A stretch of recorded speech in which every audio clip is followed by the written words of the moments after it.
Hello, dear listeners, and welcome to a new episode of our Letter to Vox podcast. Today, we're launching a deep dive into a text that proposes a revolutionary, I'd almost say scandalous idea. Scandalous is a good word for it. The idea is that the celebrated success of modern science, the thing we all learn about in school, isn't due to some consistent, rational method. No.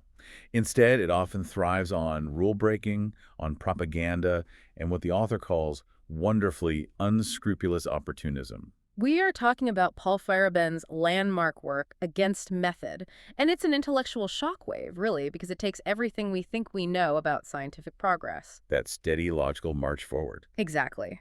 The careful collection of data, the rational testing of hypotheses, and it just says, that's a myth. Or at least it's a PR campaign, not actual history. Right. If you really look at the history of the major breakthroughs, they often happen not because of the method, but sort of in spite of it. And the book is designed to be provocative from the get-go. And that really starts with the author himself, Paul Feyerabend.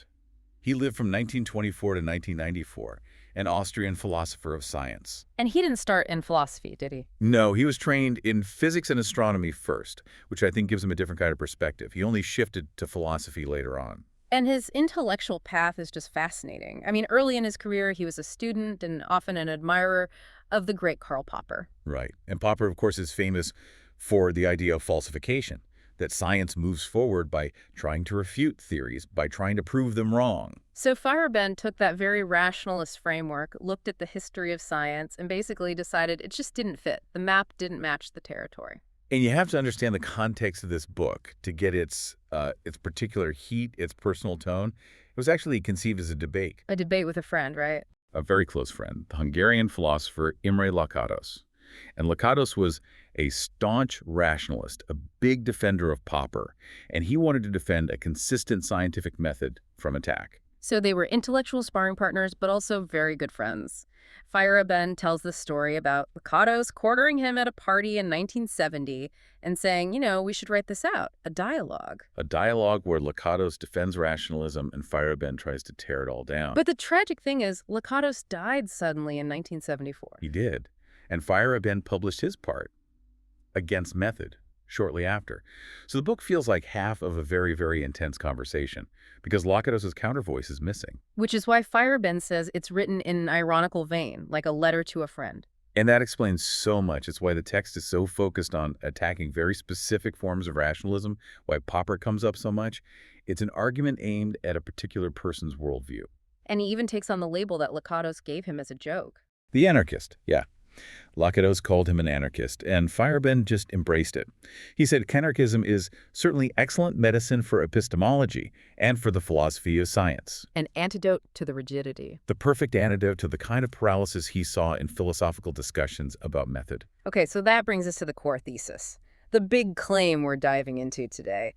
The most famous line from the book. Feyerabend argues that if you genuinely, honestly, look at the history of successful science, at how discoveries actually happen, you find no constant, universally applicable methodology. So if there is any universal rule that governs scientific progress, what is it?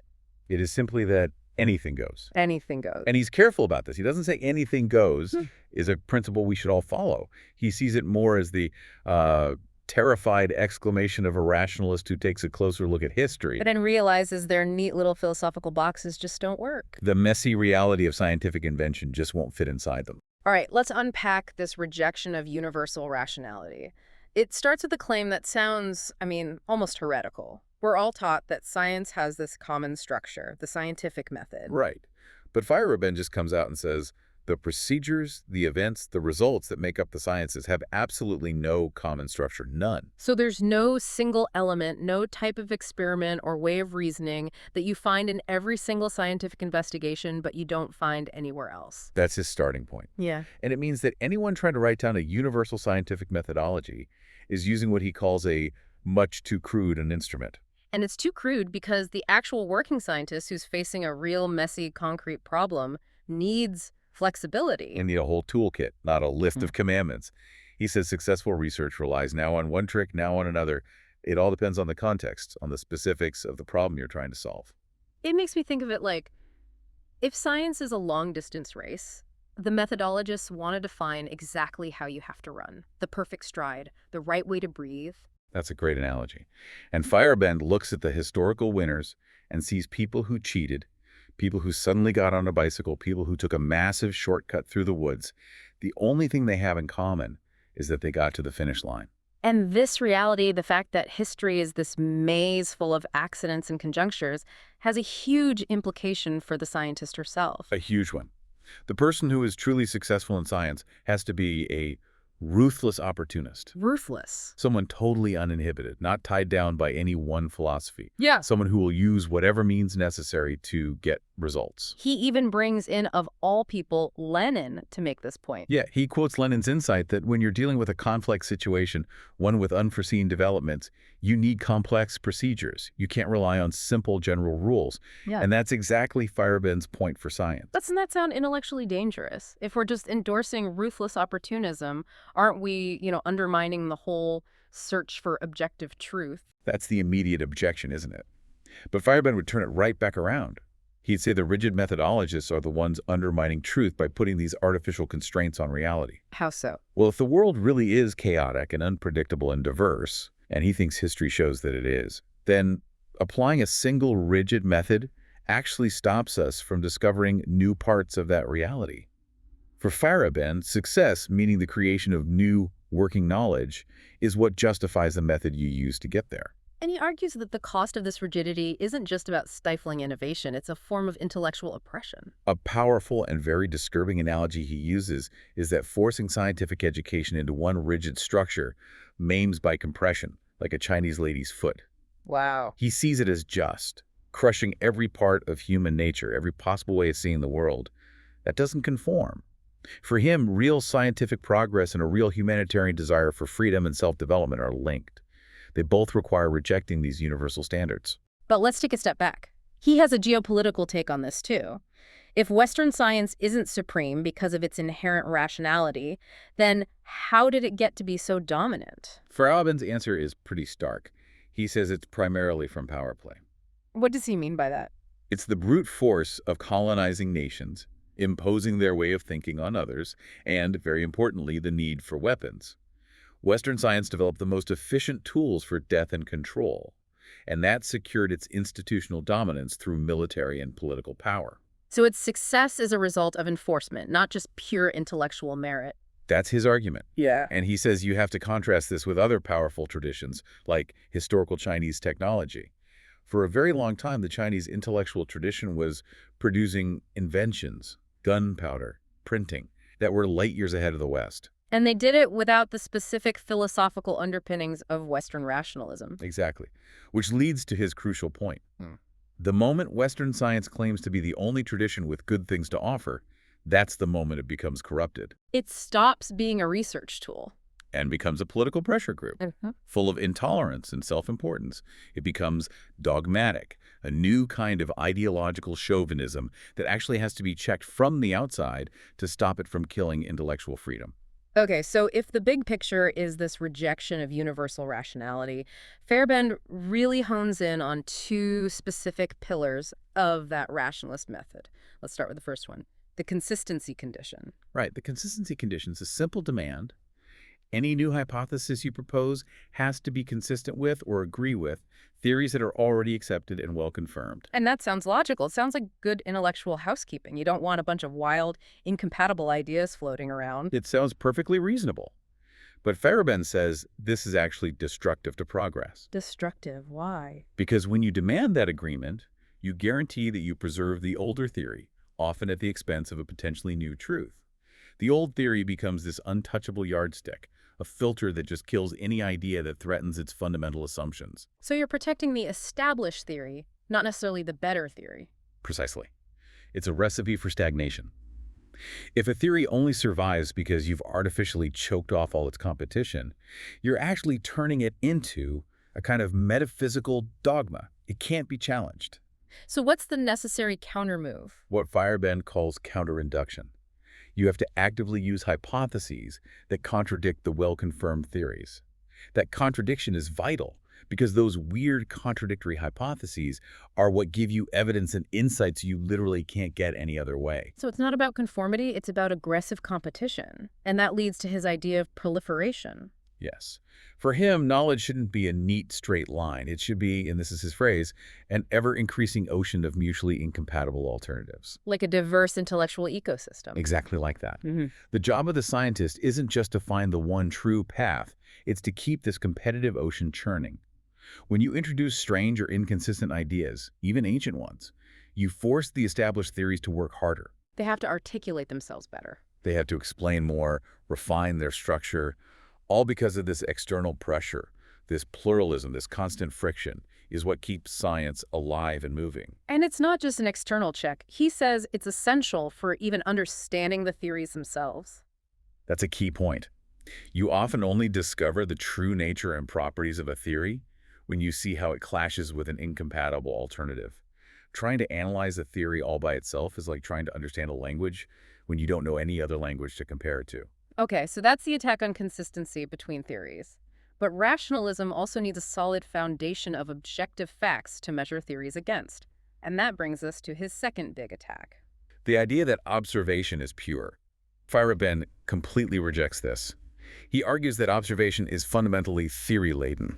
Theory-laden. So what does that actually mean? It means that our observational reports, even simple statements we make every day, are always contaminated with abstract and often doubtful theoretical assumptions. Okay, can you give me an example beyond the usual, the table is brown? Make it a bit clearer. Sure. Imagine you're an Aristotelian scholar before Newton. You watch a stone fall. You're not just seeing motion. You are unconsciously interpreting that motion through a whole theory that says the stone is seeking its natural place at the center of the universe. Ah, so the fact of the fall is already loaded with the concept of, say, impetus or natural desire. Exactly. The very act of looking involves all these unconscious assumptions about our senses, about the nature of reality. They're so deeply embedded in our worldview that we don't even notice them. And Feyerabend says you can't find these prejudices by just thinking about your own theory. No, he says prejudices are found by contrast, not by analysis. The only way you discover your hidden assumptions is when you run into a completely different cosmology that challenges the very foundations of what you accept as a fact. And the implication here is devastating for the rationalist view. It means that if a theory clashes with observation, the theory might not be wrong. The evidence itself might be contaminated by these hidden, antiquated views that are baked into the very language you use to describe the facts. So if your observation language is tied to the old theory, any measurement you make using that language is going to be biased against the new revolutionary theory. It's a trap. It's a complete methodological trap. This idea of fact being contaminated leads us right to one of his key historical examples, the one that he says shows why the consistency condition is so flawed. Let's talk about Brownian motion. This case is perfect for showing why you sometimes need to invent alternatives before you even have the refuting facts. Remember the rationalist rule. Keep the accepted theory until it's refuted by observation. So back then, the accepted theory was the phenomenological theory of thermodynamics governing heat and energy. So by the rules, we should stick with that until an experiment clearly proves it wrong. Right. Now, think about Brownian motion. This random jiggling movement of tiny particles in a fluid. People could see this happening in the 19th century. The crucial insight, though, is that this jiggling particle is doing work. It's a tiny perpetual motion machine. Which directly refutes the second law of thermodynamics. It fundamentally refutes it. But here's the thing. The facts were visible, but they were, you might say, mute. They couldn't speak against the dominant theory. Why not? Well, Feyerabend asks, could you have figured out the refuting character of this motion just by looking at the phenomenological theory and the raw data of the jiggling? He says no. A direct refutation was impossible. The heat transfer was too small. The path of the particle was too complex. The precision needed was beyond what they could do experimentally. So the facts were there, but the established theory itself was preventing people from seeing them as evidence against it. Yes. The breakthrough, the thing that actually allowed for the refutation, only came with the help of the kinetic theory of heat. Which was at the time an incompatible alternative. Completely incompatible. The kinetic theory said heat wasn't a continuous fluid, but the motion of discrete individual molecules. And it was Einstein who used this radical alternative theory to calculate the statistical properties of Brownian motion. And that connected the observable jiggle to the theoretical motion of molecules. And only then could you stage decisive experiments that showed the phenomenological theory was insufficient. The lesson is crystal clear. The invention of an incompatible alternative had to precede the production of the refuting facts. The alternative theory was the key that unlocked the meaning of the observation. It's a really powerful case for radical thinking. If you just stick to the consistency rule, you're guaranteeing that your current, possibly wrong theory never gets a real challenge. You're actually decreasing the empirical content of science. Now, if Feyerabend is looking for a historical hero for his thesis, a ruthless opportunist who used every trick in the book, then Galilei is his star witness. Galileo is absolutely the centerpiece of Against method. He presents the Copernican revolution as the ultimate case study in non-rational scientific advance. Because the Copernican view that the Earth moves was, back in the 17th century, totally contrary to both common sense and the accepted reason of the day. And Feyerabend claims it only survived because reason was frequently overruled in the past. Scientists had already set a precedent for making these kinds of non-rational moves. Let's start with the most obvious refutation that the Aristotelians used, which was just devastatingly simple, the tower argument. Right. The argument is, if the Earth is spinning and you drop a stone from a tall tower, the Earth should move out from under it while it falls. So the stone should land far away from the base of the tower. But it doesn't. It lands right at the bottom every single time, which seems like a slam dunk empirical proof that the Earth is stationary. It seems completely compelling. But Galileo's genius was not to argue against the facts. He inverted the argument. He used the problem to uncover the natural interpretations, the hidden prejudices about motion that were hostile to Copernicus. He realized the argument got its power from unconscious assumptions baked into Aristotelian physics, which everyone just thought was common sense. Things like the absolute meaning of up and down, or the idea that motion needs a constant mover. So to get around that, Galileo had to introduce an entirely new conceptual system, a new observation language. And that required these totally revolutionary, counterintuitive concepts like the relativity of motion. And circular inertia, that was the game changer, wasn't it? The idea that an object, once it's in a circular motion, will just keep going forever without a cause. At the time, these ideas were completely absurd and counterinductive. So he was replacing this comprehensive worldview with a much narrower theory. Exactly. It was a huge step backward in scope, but a giant leap forward in opportunism. So just arguing logically wasn't enough. The opposition's facts were too deeply embedded, and this is where Feyerabend says Galileo needed propaganda and psychological tricks. He had to break these deeply ingrained habits of thought. He couldn't just present a logical case. He had to, in a way, charm and manipulate his audience just to get an attentive hearing. And he used this method of anamnesis. What is that exactly? Anamnesis is a kind of recollection. Galileo would present his radical new ideas, like the idea that a dropped object moves horizontally along with the moving Earth. And he'd insinuate that the listener already knew this, that it was just forgotten common sense. So he smoothed the transition. She made them feel clever for understanding instead of challenged for having to abandon their entire worldview. Precisely. And Feyerabend argues that Galileo obscured the fact that the experience he was relying on, like the famous thought experiment of dropping a stone from a ship's mast, wasn't discovered empirically. It was invented by his imagination and then presented as if it were a common verifiable thing. But I have to push back on that. If science relies on propaganda and invented experiments, how is that different from just political rhetoric or lying? Isn't this undermining the whole search for truth? Feyerabend would say that Galileo's actions, while they might look ethically dubious to a rationalist, were necessary because the system he was fighting was itself dogmatic and intolerant. He was fighting entrenched propaganda with counter-propaganda. So it was a necessary evil to open the door to progress. A verbal gesture, a gentle invitation to participate in this new philosophy, which was what was needed for the idea to survive that initial, overwhelming empirical refutation.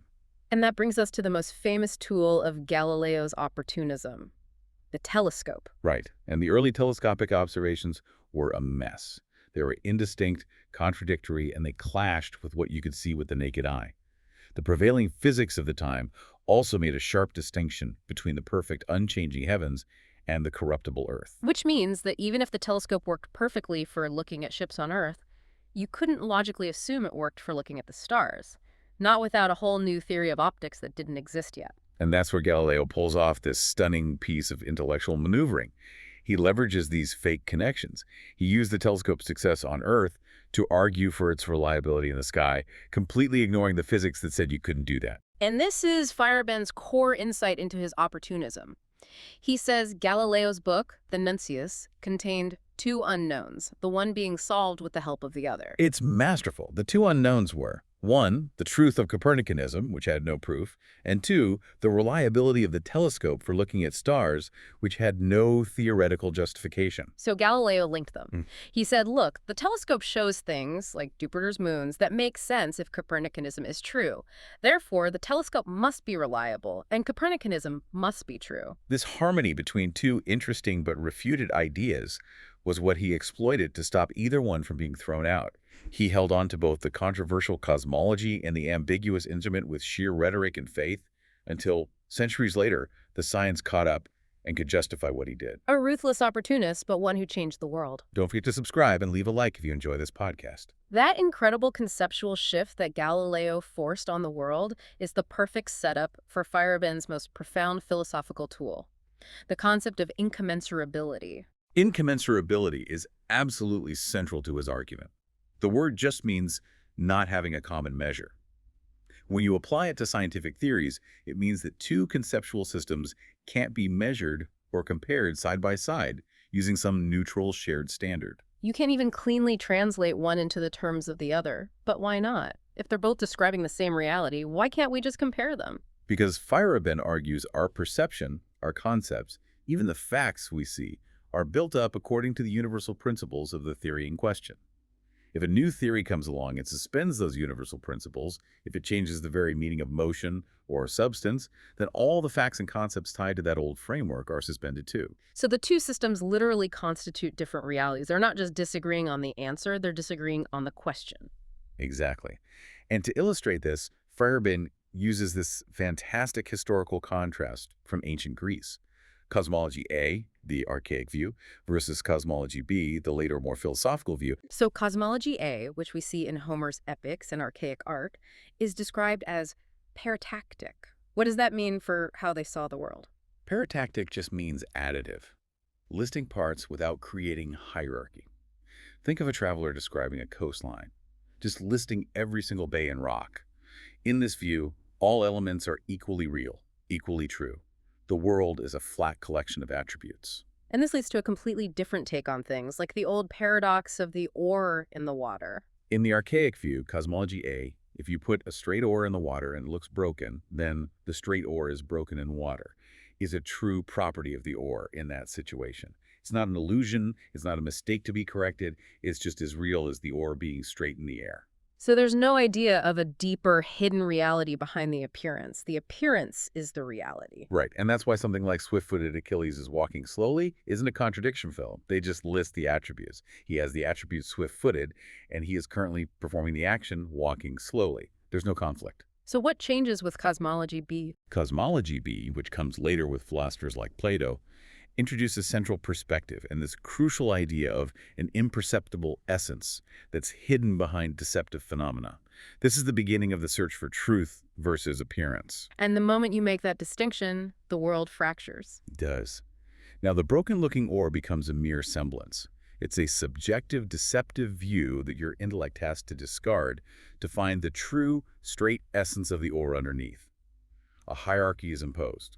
Some facts are more real than others. And Feyerabend says this was such a radical change, it probably involved a massive perceptual shift. People literally started seeing the world differently. Because the entire structure of concepts and facts changed, A facts and B facts are incommensurable. You can't just translate one into the other and compare them. You can only draw B pictures of A facts from inside the B framework. So the shift isn't a rational debate, it's a replacement of realities. It's a replacement. And Feyerabend says logicians, who want everything to be neat and tidy, are forced to call these transitions irrational. But he sees that as a failure of logic, not a failure of the process.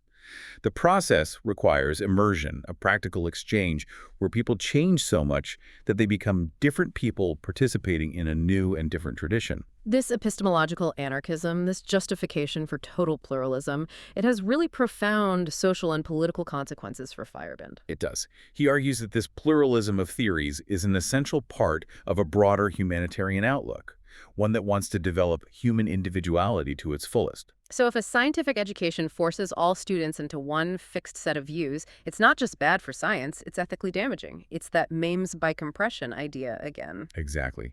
For him, liberty, creativity, and knowledge are all tied together. And he had this really self-critical moment later in his career when he was teaching at Berkeley. What happened there? Well, students from previously marginalized cultures started entering the university. He specifically mentions Mexican, Black, and Indian students.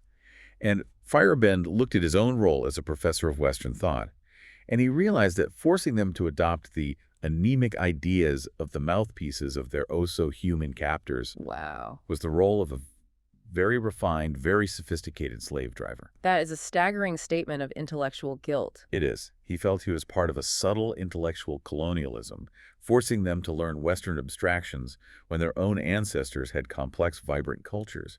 This led him to the radical conclusion that this pluralism has to be maintained, even enforced politically. And that means a radical political separation of science and state. Yes, he advocates for granting all traditions, whether it's modern physics, traditional medicine, indigenous cosmologies, equal rights, and equal access to power.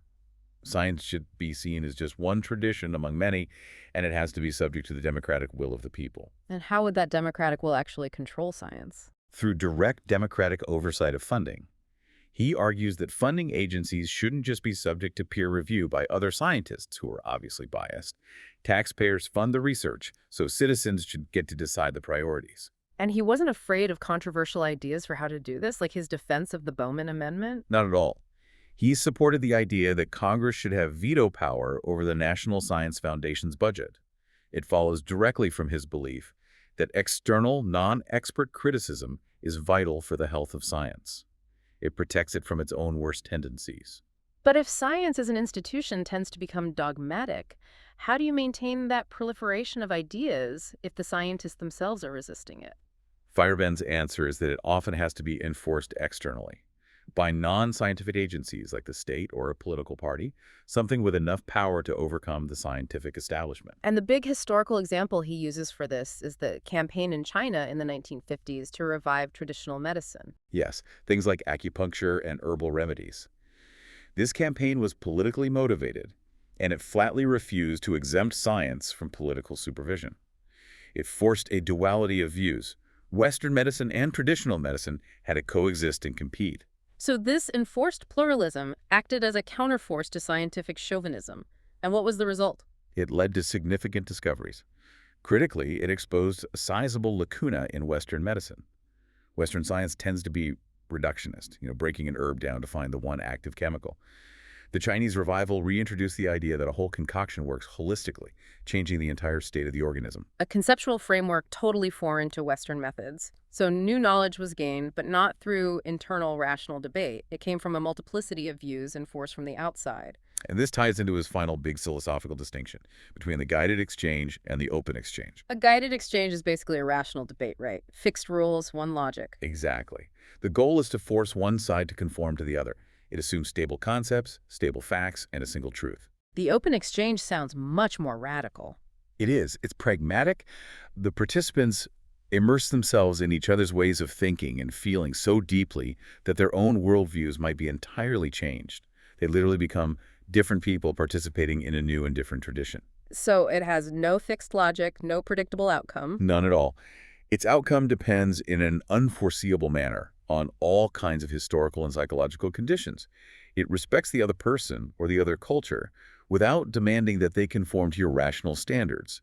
It's the methodological reflection of his desire for total intellectual freedom.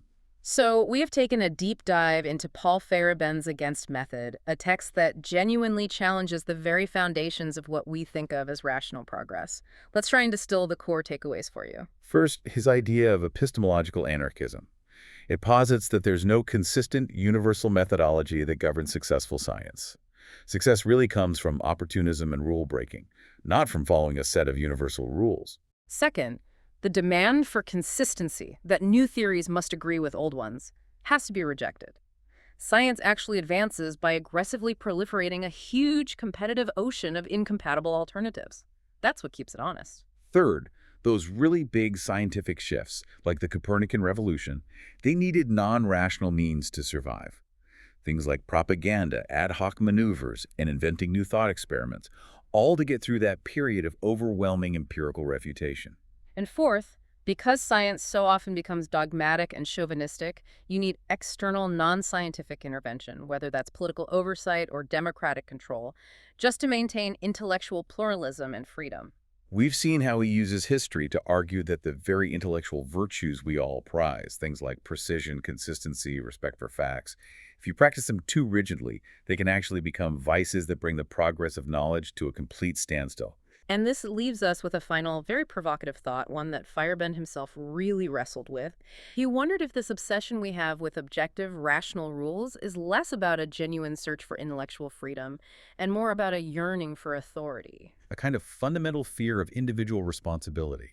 If we worry about science creating a monster, turning people into these miserable, unfriendly, self-righteous mechanisms without charm and humor, then maybe the attempt to base everything on objective rules is just a way to avoid the chaotic, personal burden of choosing what we believe. It makes you wonder, when we demand rational certainty, are we really seeking truth, or are we just trying to avoid the chaos of having to think for ourselves?